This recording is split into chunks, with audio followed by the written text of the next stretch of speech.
Esta es la isla de Poveglia, donde el suelo es 50% ceniza humana. Está ubicada en la vanguardia de Venecia, a escasos minutos de lugares turísticos llenos de gente como el Lido o la propia plaza de San Marcos. Si miras el mapa, es una mancha de tierra pequeña, dividida en dos partes por un canal estrecho, con una forma que recuerda a un octágono en uno de sus lados. Desde el agua se ve tranquila, con mucha vegetación, algunos edificios en ruinas y un campanario que sobresale entre los árboles. Pero esa tranquilidad esconde una realidad. La tierra que forma la superficie de la isla no es tierra natural en su totalidad, es una mezcla compacta de sedimentos y restos biológicos humanos acumulados durante siglos. Todo lo que pasó en este lugar está registrado en los archivos de la República de Venecia, en los informes médicos del siglo XX. Poveglia funcionó como el punto ciego de muchas de las ciudades más ricas de la historia. A lo largo de este video vas a entender cómo se llega a esa cifra del 50%, qué pasó para que esto sea posible, y sobre todo, vas a conocer la historia del médico que dirigió la última etapa de la isla. Esto es Expediente Cronos.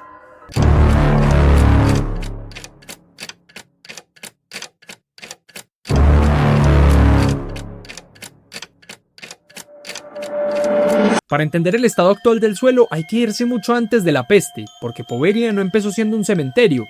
En el siglo IX esto era una comunidad funcional, vivían familias enteras, tenían su propio gobierno y hasta gozaban de privilegios fiscales porque ayudaron a defender la laguna de invasiones bárbaras. Era un lugar estratégico, una especie de fuerte natural que protegía la entrada a Venecia. La gente vivía bien ahí, tenía viñedos, huertas y salinas, pero la geografía les jugó en contra. Al estar justo en la boca de la laguna, Poveglia quedó en medio de la guerra de Chioggia contra los genoveses a finales del siglo XIV.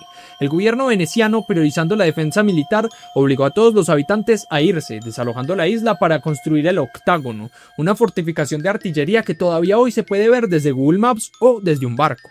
Este fue el primer momento en el que la isla dejó de ser un hogar para convertirse en una herramienta del Estado. La isla quedó vacía, militarizada y bajo el control estricto. Durante años nadie vivió ahí, solo soldados y vigilantes. La isla se activó como estación de control sanitario de emergencia. Al principio, la orden era llevar solo a los casos confirmados de barcos que llegaban con bandera amarilla, pero la logística de una pandemia en esa época era brutal.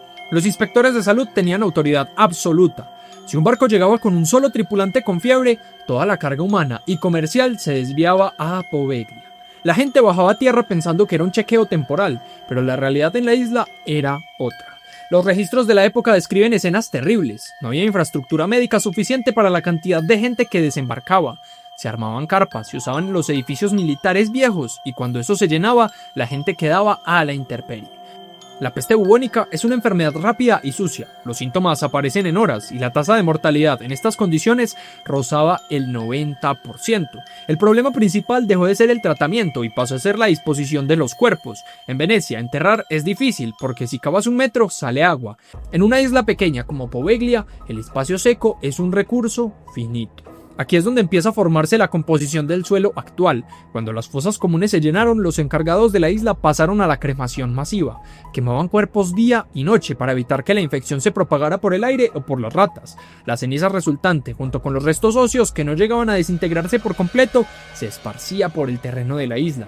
Hay que entender la escala de esto, no estamos hablando de un evento de un par de meses. Poveglia se usó de esta manera durante brotes sucesivos a lo largo de varios siglos, especialmente fuerte en la plaga de 1576 y la de 1630. Se estima que más de 160.000 personas terminaron sus días en esta isla.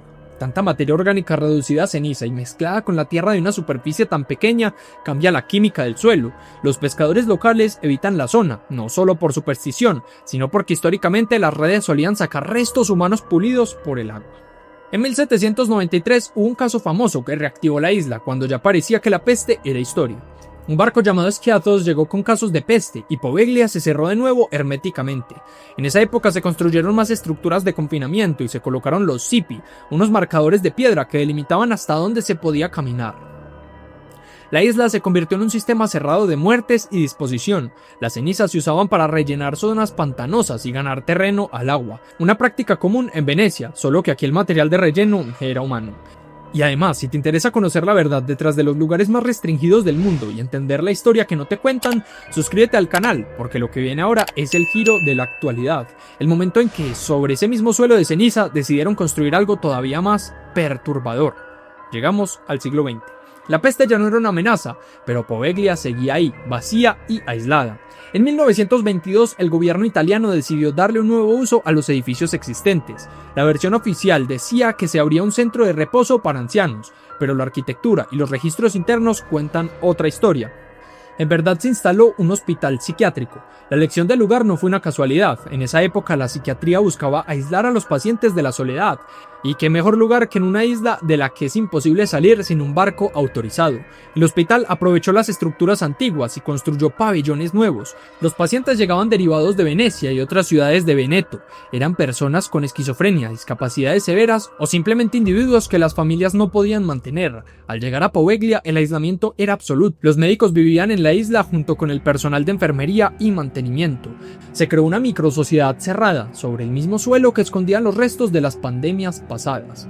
Los archivos encontrados en el lugar antes de que fueran saqueados o trasladados muestran que se aplicaban las terapias estándar de la época, que hoy consideramos tortura. Electroshock sin anestesia, comas insulínicos y aislamiento en celdas de seguridad. E incluso se cree que el director del hospital se obsesionó con la idea de curar enfermedades mentales a través de la cirugía física. En el campanario de la isla, esa torre que se ve desde lejos, se dice que realizaba lobotomías rudimentarias. Usaba herramientas básicas como martillos y cinceles para acceder al lóbulo frontal, creyendo que al cortar ciertas conexiones nerviosas podía apagar los síntomas psicóticos. La realidad es que dejaba a los pacientes en estado vegetativo o muertos.